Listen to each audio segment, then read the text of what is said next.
Hi, great that everybody's back from lunch. I have to be really quick today because there's a lot of stuff to go through and you're gonna go through it with me because we're gonna sketch together. I'll give you a quick intro and then we'll jump into it. So, this is me, my name's Eva-Lotta, I'm actually German. I studied in Cologne. I actually brought a coach from Cologne and drank it in my hotel room in Düsseldorf. Yes! Okay, I lived in Paris for a while and now I live in London. I like to sketch and I like to draw. This is stuff I made yesterday. I take these notes at conferences, so this is from the talks yesterday, which were all amazing, and I was sketching along because I can't help myself, so here you go. That's what I do. I make them into books because I put them all on the internet on Flickr and you can look at them, but somehow it's nice to have them back on its original format because at least my attention span is really bad on the internet. I can't look at things for a long time on the internet without being sucked into something else. So this is very good for a cup of tea and sofa and disconnectedness. I sometimes have time to do illustrations. I did some illustrations for a wonderful book, which is called Content Everywhere by Sarah Wachter-Böttcher. It's about content strategy, and I was lucky enough to do the chapter intros that you saw in the background. So, but I don't do that all the time, but when I get to do it, I'm very happy. I also love drawing letters when I get time to do that. But normally I use sketching in my day job. I'm an interaction designer, and if you do stuff like this, which you probably do, you might be familiar with sketching boxes and arrows, trying to figure out how things should work. My sketches are also very messy very often, but I use it all the time, mostly to think and to communicate. But I'm not going to talk about boxes and arrows today. We're going to sketch things that are much more fun. But I think sketching in general is a great tool for designers and also people who are not necessarily designers but who work in inventing and making stuff, which I guess you all do, to use because there are a few advantages to it. One thing is people are naturally drawn to visuals, which is great. If you want to explain something, if you want to sell an idea or just explain an idea, you already have an advantage if you come with some visuals and some things that people can look at rather than like a 60-page document that people have to read through. And sometimes, I mean, it depends where you work. I've worked a lot in technology companies, and sometimes you have to kind of catch people's interest with something visual, and then you can sneak the message in so that they will listen to you. So visuals can be a really cool thing to kind of get this first interest, and then you can deliver the explanation with it. Another thing is that when you read visual explanations, it is actually not a linear process where you just consume and you read through, but it is an interactive process. So by looking at diagrams and sketches and things that are non-linear and in space on a 2D plane, you have to kind of decipher it and put some mental capacity into understanding it. And there's this great expression in the English language when people finally get what you want to explain, they actually say, I see what you mean. And that's exactly what we want them to do, right? We want them to see what they mean, and how can we make them see what they mean better by actually showing them what we mean, like draw them a picture. Before we jump into actually drawing pictures, a little note of encouragement. This is Jason Santamaria. He's a web designer, and he wrote a blog post about sketching a few years back now, and he actually writes in there, sketching is not about being a good artist, but about being a good thinker. And I wholeheartedly agree. I love pretty drawings and pretty sketches, and the stuff that Sarah showed is amazing, and I love looking at beautiful pictures. But the drawing and the sketching I'm talking about is to help you think and to help you communicate. And if it comes out pretty, that's kind of the cherry on top of the icing, on top of the cake. But we're dealing with the cake, so the substance, and it's about expressing ideas. So here is a great environment where you can just go and do stuff, and you won't be judged on the quality of your output. It is for experimentation, so you can relax and really go with it, because then it's much more fun. Okay, we'll start like all good athletes who want to achieve something. We start with a warm-up, because we want to start slowly, and I don't want you to be stressed out too fast, too quickly, too much. So if we could switch to the camera thingy. Here we go. This is live, my hand. I had a manicure for the first time. This is the first time I'm wearing nail polish in over 13 years. Just for you. Alrighty, we'll start with a little warm-up. This is the moment when you need your pen and paper, because I would like you to go with me. Cool, let's go. So, and if you think you're rubbish at drawing, you're the best people to be in the room, because you'll get the most out of this session. Here we go. So we'll start really simple, and I'm interested, what is the simplest thing I can sketch? Any suggestions? Shout. Circle. It's way too complicated for me, man. What? Dots. Dots. Yeah, let's do some dots. So this is very good for warming up the wrist, right, and just getting into the flow. You can see what I'm doing, right? I'm just making some dots. You can do messy dots like anywhere. You can be German and order them in a line. Dotted lines are really good. This will come in handy when you want to sketch somebody with freckles. This day will come, and you will be thankful. Also, if you want a challenge, try to make your dots like messy, but try to make them really even, so when you squint your eyes, you have no holes and no blotches. It is more difficult than you might think. Okay, some dots. Dots can also go for a walk. Boop, boop, boop, boop, boop, boop, boop. Cool. But because we are fast learners, we're going to move on to the next more complicated thing, which is a line. Exactly. Let's do some lines, my friends. We can do some straight lines. We can do longer lines and shorter lines. We can try to keep them parallel. Of course, we can also do some vertical lines. If you have problem with wonky lines, yeah, that are kind of not straight and stuff, try drawing towards yourself, because that kind of helps to control where the line goes. It's easier than drawing away from yourself. It's much more chance to get wonky. The advantage with paper is you can always turn it so that you always do your lines towards you, if that helps you. Also, if you want to do parallel lines, it is good to do all the parallel lines in one go, because actually we have something like muscle memory, and our hand remembers the movement it just did before. So when you do all your parallel lines in one go, you have more chance of making them parallel than if you go like, do something else in between.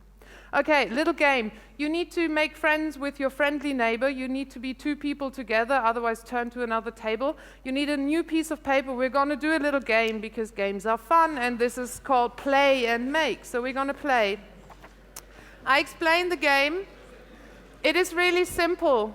Okay, person number 1 makes a dot on the page and makes a second dot. Here we go. And then person number 2 comes in with their pen, puts their pen onto the first dot, and then in one swift, straight move, shoots. Boom! Through the other dot, theoretically. This is nil point. No point. Then the person who just made the line makes another dot, and then person number 1 comes back in, puts their pen on the previous dot, and goes boom! Oh, I'm really terrible today. No points. The person in the room who reaches 3 points shouts bingo. Go.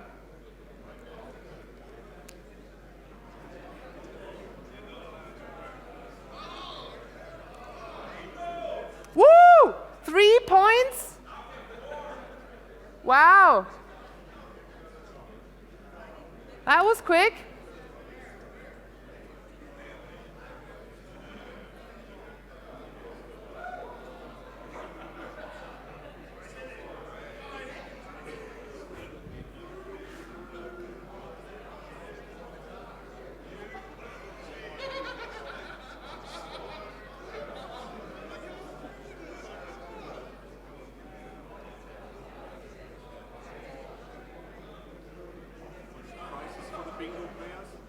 Oh, yeah.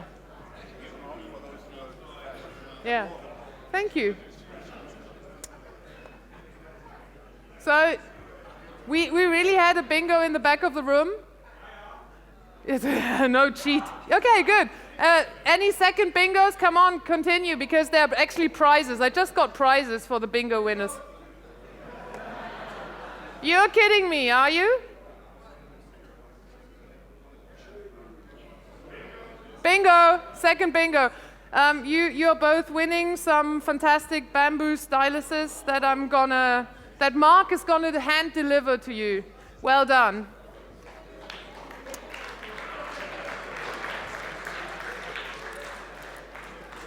Okay, cool.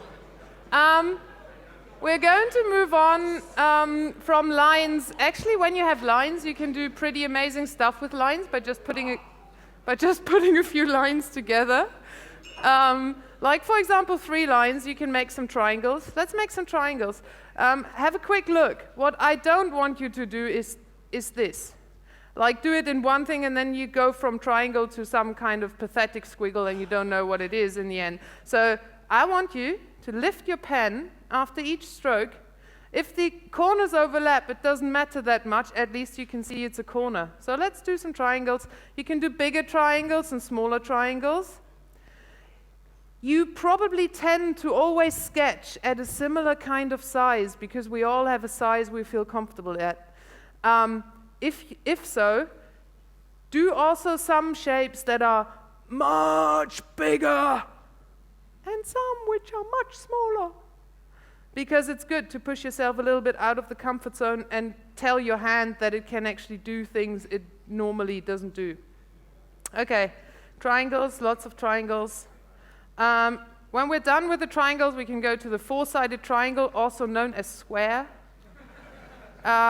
Same thing. Lift your pen after each stroke, and do some. You can do long squares, which are rectangles. Yeah, as I said, if you have problems with the sides not being parallel, do the 2 sides first, and then close it off with the top and the bottom. That can help with that. And just do some different sized squares. Again, if you always do small ones, do really badass big ones. It's good for your hand. Cool. Okay. And we'll move on to everybody's favorite shape, the perfect circle. Dun, dun, dun.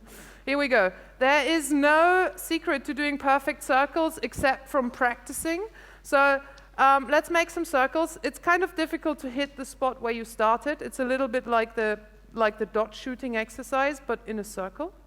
Yeah, do smaller ones. You can do really tiny ones just out of the fingertips, like little bubbles. You can do slightly bigger ones out of the hand and the wrist.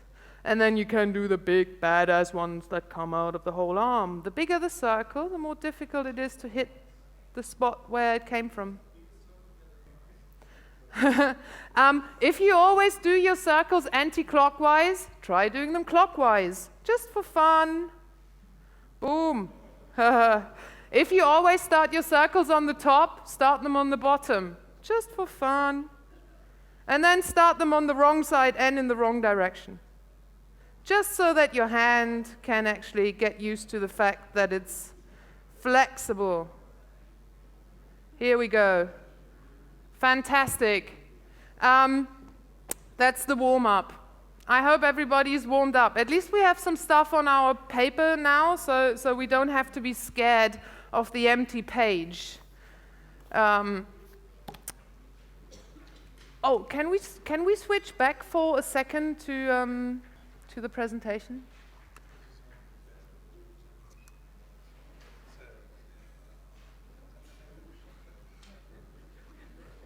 Cool. Before we continue with actually making marks on paper, I want to make a little point, and I'm guilty of sloppy language as well sometimes, but we sometimes, or very often, use these 2 words, sketching and drawing, interchangeably for the same thing, but actually I want to stretch the point that it's not quite the same thing. So, because sketching is actually about expressing ideas, rather than creating specific portraits of the world. So we're not doing like still life drawing and trying to recreate reality in our drawing in a fine art sense, but we want to sketch for ideas. And this is from a book from Scott McCloud, who's a great comic artist, who made a book called Understanding Comics, which is basically a comic about how comics work and how comic artists communicate visually.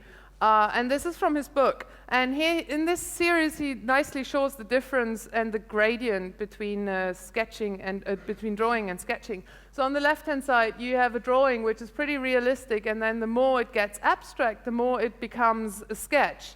And also, the more it becomes from a specific portrait of somebody who I could actually identify as Joe, my neighbor, 45 years old, drives a BMW and washes it on Saturdays at 1300, to just the idea of a human face. This is also the reason why we actually make wireframes and stuff, because we don't want people to get distracted by the fact that they don't like his haircut or the color of the button or the radius of the corners, but that there should be a button in the first place. And as you can see, like the sketch, it is fairly simple. It uses simple shapes. And actually, if you can sketch some simple shapes, like the simple shapes we did in the warm-up, you can sketch almost anything. It is basically, sketching is like Lego. You have simple shapes, you put them together in all kinds of crazy ways, and you can make anything you like. And this, my friends, is exactly what we're going to do. We're going to sketch some stuff. Can we go back to the sketching? Cool. Alrighty, let's sketch some stuff. Good. We'll start with some objects, just so I can explain you the Lego theory of sketching. Objects are great because objects are normally not running away when you look at them, so it's a little bit easier to start with objects. You can look at them and then sketch them. So it's basically about putting basic shapes together and to make stuff. I always had difficulties in drawing bicycles. I see bicycles every day, and as soon as I have to sketch them, it's like, oh, freaks. It's like, this is the structure, and how does it fit together? And so simple shapes to the rescue. So bikes are actually a triangle next to another triangle, because triangles are really stable. That's really cool about triangles. Then you have a little line. And then we have our friends, the perfect circles. One goes around here, one goes around here. You might have guessed, these are the wheels. Boom. And then we have the steering thingy and the sitting thingy, the saddle. And here we have our bike. That's enough to say it's a bike. I could now go on and kind of put the tires on, and maybe the spokes. Here we go, and some paddles, and the little bell, and my little water bottle where I have my water when I go on the ride, and the cat eyes. But all this stuff is not necessary. This is all like decoration to kind of put on top, and it's not really necessary. Maybe if I go into the details and I actually want to talk about the bottle on the bike. But for the concept of the bike, the basic shapes are just enough. And if you do that 50 times, you can sketch a bike in no time. I won't show you much more about objects. Sketching technology is actually really easy because it's basically just that. This could be my phone, my tablet, my answering machine, my whatever, my sensor. So you don't need much skill to actually sketch technology. You'll get by with that. I'm going to get to something which is much more interesting, which is actually people. Because at the end of the day, the stuff that we design is for people. We sometimes forget, and we sketch the interfaces all the time and don't involve the people. But with all the brilliant Internet of Things stuff that we heard, it actually makes sense if you want to sketch little scenarios and little stories and illustrate them to involve the people that are in there, because also we will not continue to kind of just tap like this, but we will involve our whole body in interacting with the things around us. So learning how to sketch people is probably a valuable skill. Here we go, Lego theory for people. What we normally do when we sketch people, we often do this, which is kind of okay to say this is a person as opposed to a database. On that level, it's totally fine. But if you want to this person to interact a little bit more, it gets awkward because actually that his arms come out of the sides and he's not really that flexible. So I'll show you how, with not much more effort, you can actually make little people that can do all kinds of crazy stuff. Here we go. Simple shapes. If we look at our body, it's always good when you sketch stuff to start with the biggest part first. So the biggest part is actually not our head, it is our torso. So a rough approximation of the shape of the torso, let's say it's a rectangle. Of course, we're not all rectangles, but that is enough for now. It's always good to know where the ground is, so I make a little ground line. And then connecting the torso and the ground are legs. Legs have a fantastic feature. It's called a knee. And actually, the knee gives us the possibility to change direction in the middle of the leg if we choose. We don't have to, but we can remember that we could. So when I sketch the legs, I make a little stop. When I come to the knee and I think, do I want to change direction? No. But sometimes I do. Here we go. Then we have arms. Same thing with arms, elbows, change direction in the middle of the arm. So I can kind of do things like this. Boom. And the hand, again, it sits on the wrist, so it's just another little bend where you can change direction with your hand. And then last but not least, we have the head. It actually does sit on the neck. Again, it gives us the possibility to change direction. I'm getting boring already. And here we go. Here we have our little fellow who's already a little bit more flexible than the other fellow up there. And the last, it's good to know which direction we're looking at. So we could just put a little nose in the direction where we're looking. And here we go. And he's actually thinking about life and to be or not to be and things like that. So I could put like fancy hats on him and like now I'm decorating, you know, like at the time they had these trousers here and like the ruffles and things like that. So this is a really easy framework. These people are really flexible. You can make them do all kinds of stuff. So I don't know. I like to play around with them and just do some postures and see what they can do so you can make them run. I don't know what he saw. Maybe like some dinosaur here or something. Or it's a wolf. I don't know. It's a dinosaur wolf. Oh my God. He's running away. You're off screen. I'm off screen. Sorry, the dinosaur. Boop, here he is. He's gone. Nothing to worry about. Whew. Okay, good. You can make them. What can you make them do? You can make them meditate. We heard about meditation yesterday from James. I like meditation as well. I got into it. It's hard for me, but it's good. You can make them do all kinds of stuff. Like you can make them, I like this one. Will you recognize? Yeah, it is Gangnam Style. So you can, I mean, you can play with it and just see what comes off it.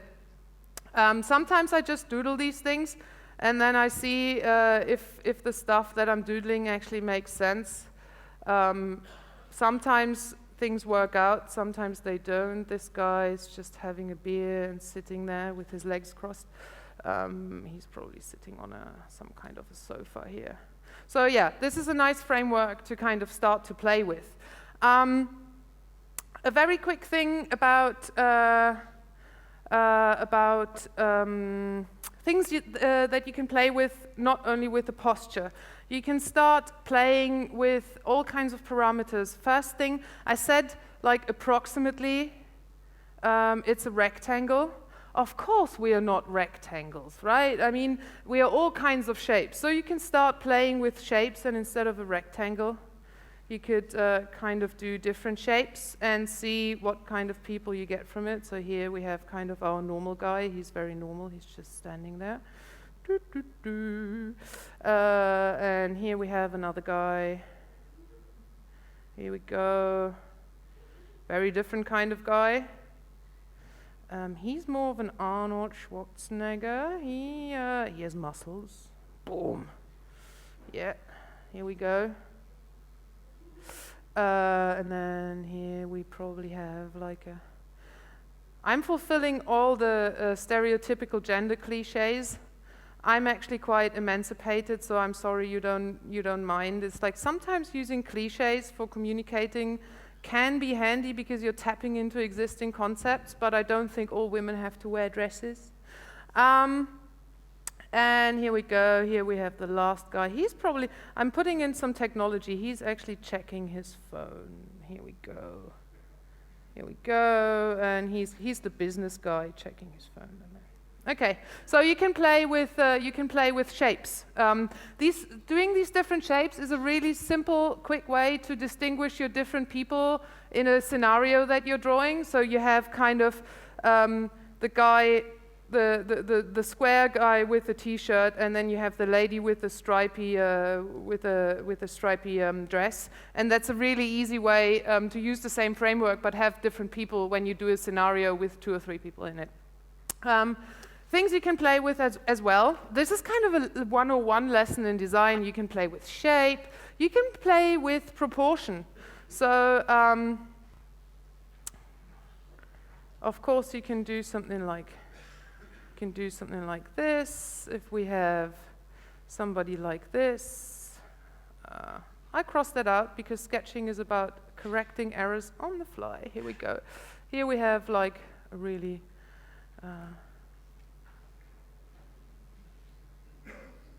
here we go. And actually the funny thing is that nobody would think that this is a tiny adult. If you change the proportion, if you make a really big head with a small body, you instantly have a child because actually our proportions change when we grow. The head is the part of the body that grows least. And if you do like really long people, they are more adult. Here we go. If you put vertical stripes, they make it actually longer. It's like what you learn. Right. Here we go. So you can play with proportions. You can do all kinds of things with finding kind of the proportions that work for you and find your own style and have a little bit of fun with it. The last thing you can play with, actually, I mean, our bodies are not, I mean, our torso can actually move. Of course, they're not just straight rectangles. So you can give them a little bit of, you can actually play with the dynamic of the rectangle and make it a little bit bent. So you can give a little bit of dynamic to the rectangle. Also, what plays with that as well is actually one important thing is kind of the relationship between the head and the body. So if this is the standard relationship between head and body, like nicely separated. It's also if I stood here and I talk to you like this and I'm smiling, you might not believe it because actually our body language tells us also something about our emotions. So, and especially it's the relationship between head and body, where the head sits in relation to the body. So if we look at this guy, he's probably having a very different time from this guy. Just by different making the body like being sunk into the shoulders. And you can accentuate that when you combine this with a little dynamic in the rectangle. You can actually accentuate it and probably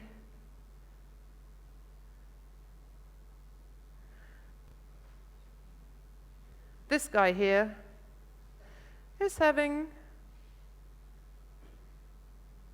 a very different time from this guy here, because he has kind of a downward dynamic, and this guy, boom, has got an upward dynamic. And just playing with this and can help a lot.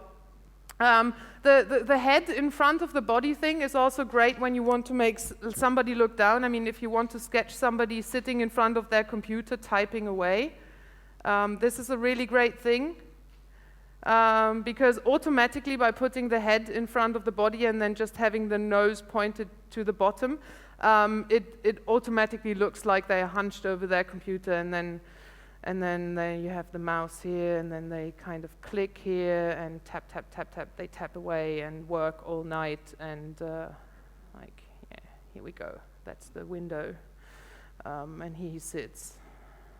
And he gets tired.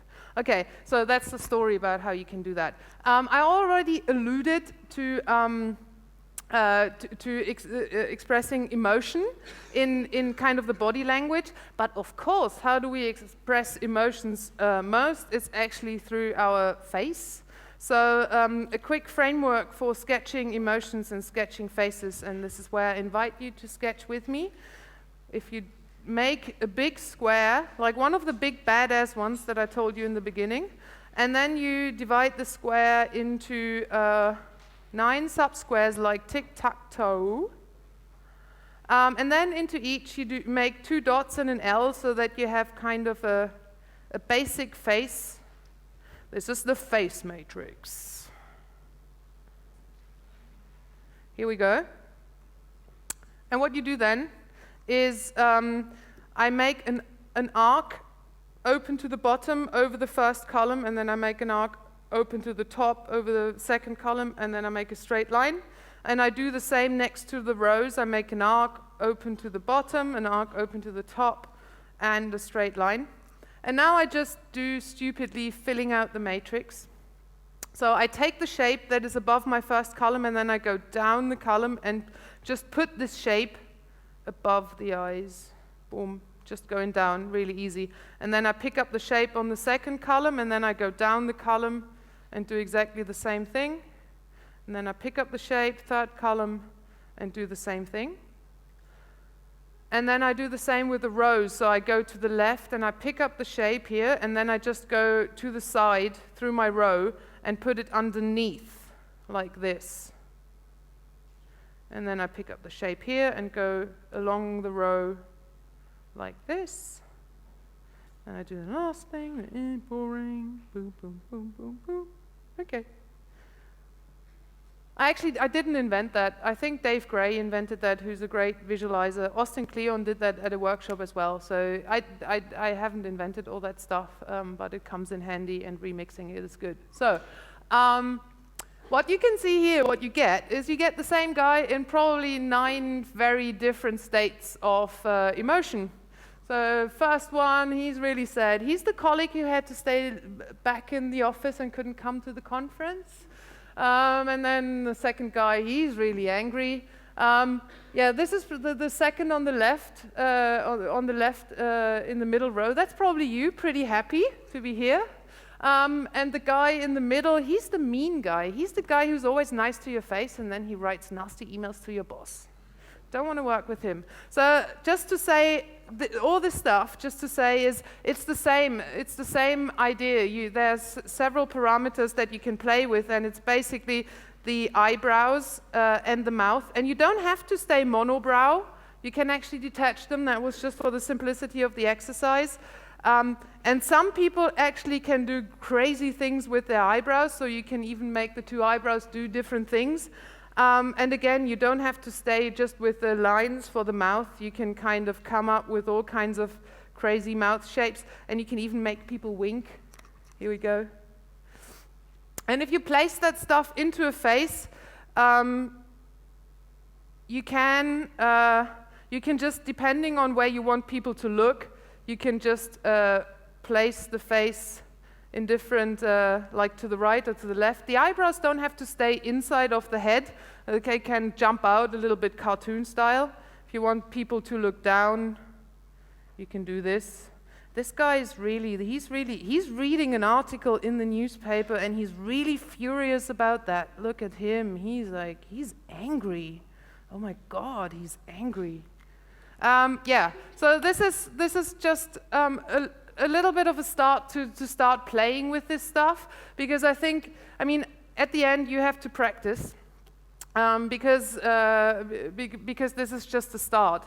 But I actually have slides about that, so can we switch back to the slides?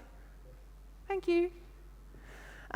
If you want to know more about this Lego theory of sketching, there's a lovely book. It's a children's book. It's by an illustrator called Ed Emberley, and it's called Make a World, and it has got everything in it. It has got bridges, it has got dinosaurs, it has everything except computers that you need to build a world. And he shows you exactly that. He shows you how to add simple shapes to one another step by step, and you can make about anything. It's amazing. And it's only €4 or €5, so it's a really nice little book. But as I said, this is one of my improvisation teachers, and he says you don't become an improviser by attending workshops, and he's right. You become an improviser by practicing, and you become a designer by designing. You become a good sketcher by practicing and by sketching. So this is only a start, and it's up to you to kind of actually do the practice work. And I have a few tips, or a few things that I do for practicing, because I have to practice as well.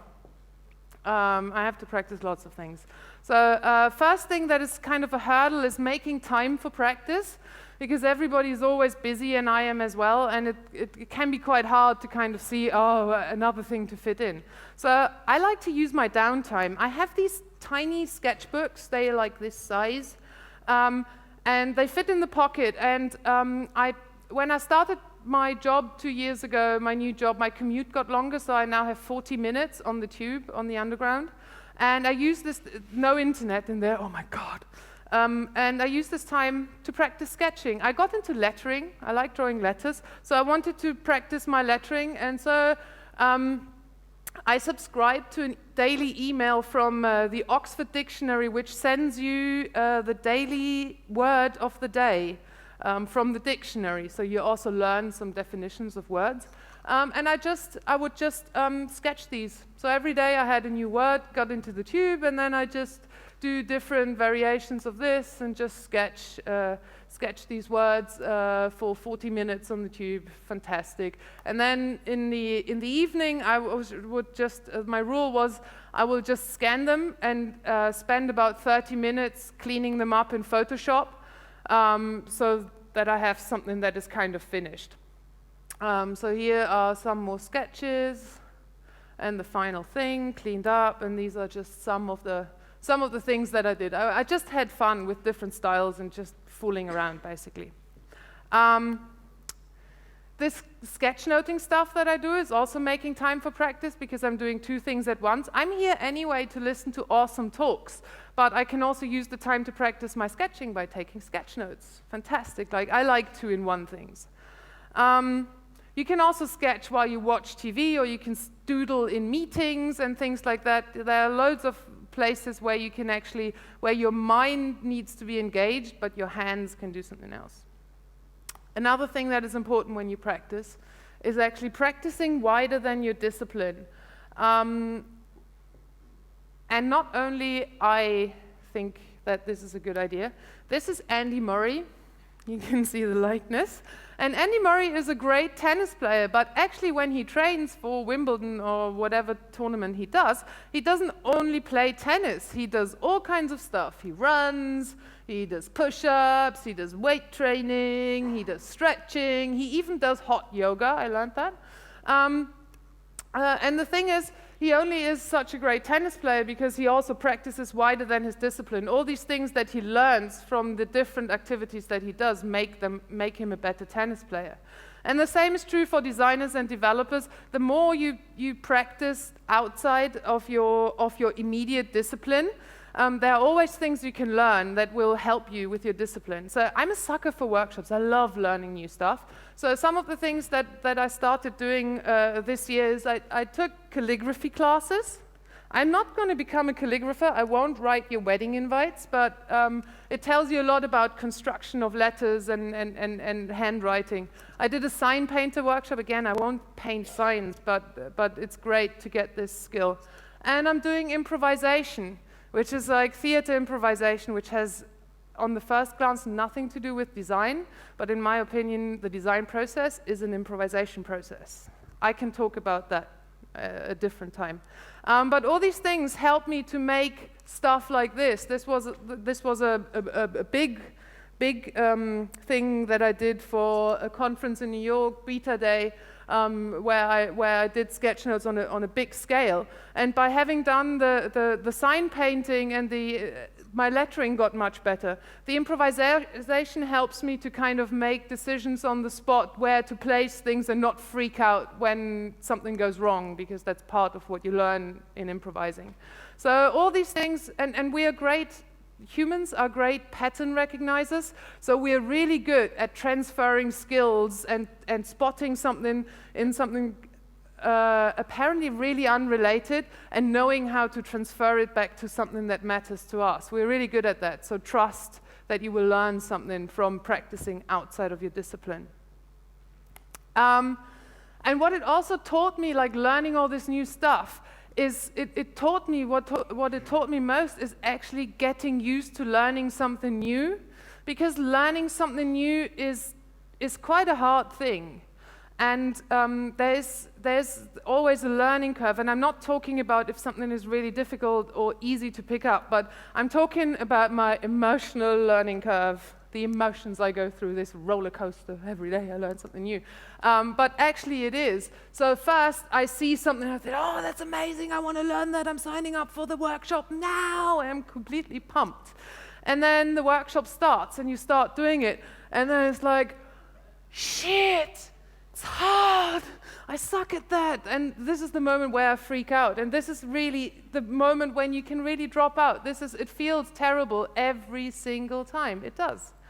And then it's kind of your slow way up the hill. Yeah, slowly, there's some things that you learn, and at some point when you keep going, hopefully you will get to the fun, but you have to go through the dip. And by learning something new and putting myself through the process so many times, I now know that I know this feeling will come, and I don't freak out when it comes. It's just like, yeah, it sucks, yeah, like last time, but it's gonna get better. So that's what I learned from learning something new as well. And last but not least, the last point I want to make is the best way to learn is playing. Because when you play, you don't really notice that you learn, and you don't really notice that you practice. Playing is